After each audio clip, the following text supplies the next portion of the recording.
वैदिक पर्सपेक्टिव के इस YouTube चैनल को सब्सक्राइब करें, वीडियो को लाइक व शेयर करें। ओम ओम सस्वदिन्द्रः प्रोपृथद्भिः चिगाय नानदद्भिः सास्वसद्भिः धनानि स नो हिरण्ययं दंसना वांसनः सनिता सनिये स नो अदात। शाश्वत से इंद्रियों को वश में करने वाला, धनों पर विजय प्राप्त करे, पर्याप्त अव्यक्त शब्द करने वालों द्वारा, सांस लेने वालों द्वारा, वह हमारा कर्मठ, वह हमारा दानशील उपभोग हेतु हमारे लिए हिरण्य रथ प्रदान करे। ऋग्वेद के प्रथम मंडल के 30वें सूक्त का 16वां मंत्र लिया जा रहा है।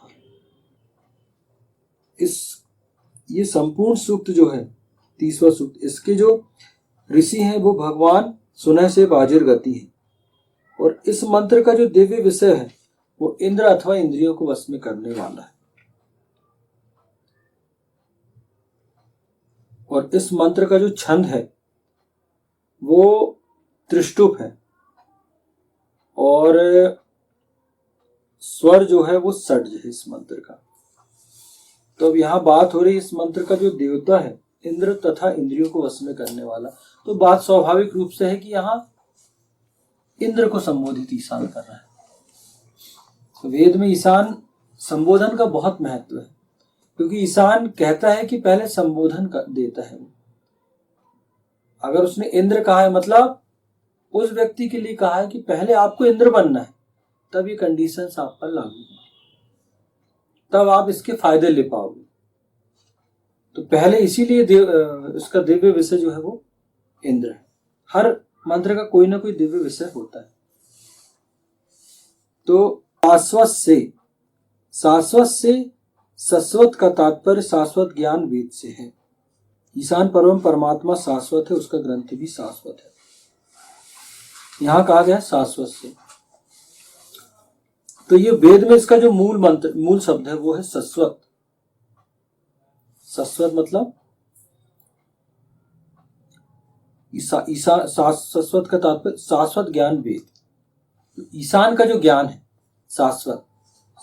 शाश्वत हमेशा रहता है, यहां वेद से तात्पर्य लिया गया, क्योंकि ईशान भी शाश्वत है और उसका ग्रंथ भी शाश्वत है। वो हमेशा से है, प्रारंभ से है, हमेशा आज भी है, आगे भी वो रहेंगे, हमेशा रहेंगे वो। तो ईशान जो है वो शाश्वत है, हमेशा से है ईशान, उसका ग्रंथ भी शाश्वत है, क्योंकि परम पिता परमेश्वर ने वो प्रारंभ से ही है, न उसका आदि है न उसका अंत है, वो अनादि है, और वेद भी उसी की कृति है, उसके द्वारा प्रतिपादित शाश्वत संविधान ग्रंथ है। तो वेद में लोगों के लिए आचरण है, जनमानस के लिए आचरण है। तो ईशान कहता है कि मैं ये हमेशा से हूं और मेरे ग्रंथ भी हमेशा ही रहेंगे, मेरा ये ग्रंथ जो वेद है वो भी हमेशा रहेगा। स्वयंभूर याथा तथ्यतो अर्थान व्यदधात शाश्वतीभ्य समाभ्य। स्वयं वर्तमान ने तथ्यों के अनुसार शाश्वत प्रजाओं शाश्वत कालों के लिए अर्थों जीवन मूल्यों का विधान किया। यजुर्वेद 40वां अध्याय मंत्र 8। स्वयं वर्तमान ने, यहां क्या बोला गया ईशान? स्वयंभू, स्वयं ने, वर्तमान मतलब ईशान जब प्रारंभ से है, ईशान वो अपने आप को स्वयंभू कह रहा है, और ये कह रहा है स्वयं वर्तमान ने मतलब जब से सृष्टि बनी तब भी वो था, तब भी जो लोग थे उनके लिए भी वो यही था कि स्वयं वर्तमान में, मतलब उस समय भी वो विद्यमान था। हजार लाखों साल के बाद आज भी वो विद्यमान है, और लाखों सालों के पश्चात भी वो विद्यमान रहेगा। तो जो इस वेद को पढ़ेगा उसके लिए वो क्या कह रहा है? स्वयं वर्तमान, मतलब तुरंत गाइडेंस है कि मैं ये गाइडेंस करता हूं, मैं वर्तमान हूं, मैं तुम्हें ये बताता हूं कि ईशान ने अर्थों और जीवन मूल्यों का विधान किया। जीवन मूल्य क्या है? तो ईशान कहते हैं शाश्वत प्रजाओं के लिए, शाश्वत कालों के लिए उसने जीवन मूल्यों अर्थों का विधान किया। तो अपन देखें जीवन मूल्य क्या है, कि आपको कैसे जीवन जीना है। आपका जन्म हुआ, अब आपको अपनी संपूर्ण आयु, जो जितनी भी आयु ईशान ने दी है, वो आपको कैसे जीना है। एक तरीका होता है कि आप बड़े हो रहे हैं, आप अपने हिसाब से आयु जीवन जी रहे हैं। बहुत सारे लोग जीते हैं, जिसको जो अच्छा लगता है वो करता है, और एक दिन वो देह त्याग के चला जाता है। लेकिन वहीं कुछ लोग ऐसे होते हैं जो एक व्यवस्थित जीवन जीते हैं। तो ईशान भी यही कहता है कि आपको एक व्यवस्थित जीवन जीना है वेदों के अनुसार। वेदों के अनुसार आपको एक व्यवस्थित जीवन जीना है। अब वो कैसे जियोगे, इसलिए ईशान ने वेद को आपके समक्ष प्रस्तुत किया कि आप वेदों को पढ़िए, उसमें जो विशेषता इंद्र कैसे बना जाए, इंद्र बनिए और उस जीवन को जिए। कि आप कैसे जिएंगे उस जीवन को, ईमानदारी से, सच्चाई से, शाश्वत जो ईशान के नियम उसके अनुसार आपको जीना है, वेद के अनुसार आपको अपना जीवन जीना है। तो वो विशेषताएं आपको अपने अंदर उत्पन्न करनी पड़ेंगी जो वेद कहता है। जैसे ईमानदारी की होना चाहिए, तथ्यों पर आप जिए। वेद जो है वो तथ्य है, वेद में सृष्टि के नियम विद्यमान है, तो आपको उनको समझना पड़ेगा, उनके अनुसार आप जीवन जिए।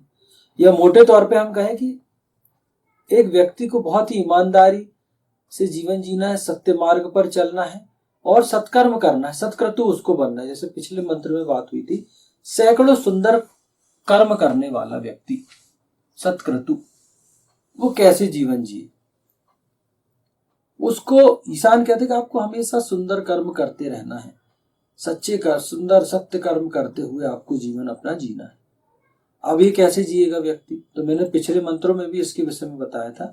लेकिन अगर हम आज बात लें, किसी एक व्यक्ति की बात लें कि कोई व्यक्ति कैसे जिए, तो अगर हम लेकिन जब कोई बच्चा होता है, छोटा रहता है, उसको माता पिता संस्कार डालते हैं, पढ़ता है, लिखता है, बड़ा होता है, किशोरावस्था को प्राप्त करता, तो वो समझने लगता है चीजों को, नियमों को समझने लगता है। समाज जिस समाज में रहता है उस सामाजिक व्यवस्था को वो समझने लगता है, और उसके घर परिवार वाले बताते कि समाज में आपको कैसे रहना। तो कुछ लोग समाज के हिसाब से जीवन जीते हैं, और जो रीति रिवाज परंपराएं होती हैं उस आधार पर वो, क्योंकि समाज में वही चीजें लागू होती हैं अधिकांशतः, आप देखिएगा जो सही होती है, तो वो वैसा अपना जीवन जीता है। जैसे मेहनत करना है, आपको परिश्रम करना है, आपको ईमानदार बनना है, आपको सत्य बोलना है, आपको धार्मिक होना है, आपको पूजन पाठ पर ध्यान देना है, आपको अपने आयु के अनुसार जो आपके कर्म है उन कर्मों को आपको करना है। जैसे एक विद्यार्थी है तो उसके सामने पढ़ाई का कर्म है, तो वो उस पर विशेष ध्यान दे। तो जब ये जीवन जीते हुए व्यक्ति बड़ा होता है, तो अब हम जैसे किसी पर्टिकुलरली लें, किसी जिलाधीश कलेक्टर की बात करें, अब वो कैसे वेदानुसार जीवन जिए, कैसे सुंदर कर्म करने वाला हो। तो अब एक कलेक्टर जो होता है, जैसे हम देखें कि कोई कलेक्टर बना, अब कलेक्टर के ऊपर पूरा भार रहता है पूरे जिले का, वो सभी विभागों का प्रमुख होता है, और शासन द्वारा उसे नियुक्त किया जाता है कि भैया आप ये जिला है, इस जिले को अब आप संभालिए, इस जनपद को आप संभालिए। तो वो क्या करता है, सारी सुविधाएं शासन उसको दे रहा है, और बहुत ही बृहद पावर होता है, लेकिन वहां जवाबदारी भी उसके ऊपर उतनी आ जाती है। क्यों? क्योंकि बहुत सारे लोगों का वो जीवन बना सकता है। तो अब बहुत सारे विभाग उसके अंदर में रहते हैं, तो उसको वहां अपनी ईमानदारी का परिचय देना चाहिए। उसको ये सोचकर वो काम करना चाहिए कि मैं ये ईशान के लिए कर रहा हूँ, सृष्टि के लिए कर रहा हूँ।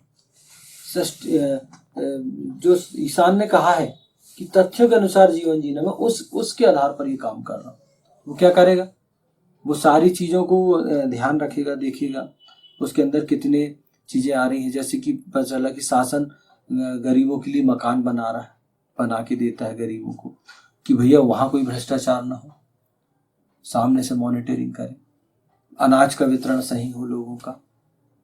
बहुत सारे विभाग उसके अंदर की स्वास्थ्य संबंधित अगर हम देखें तो सब उसके अंडर में रहते, तो वो ध्यान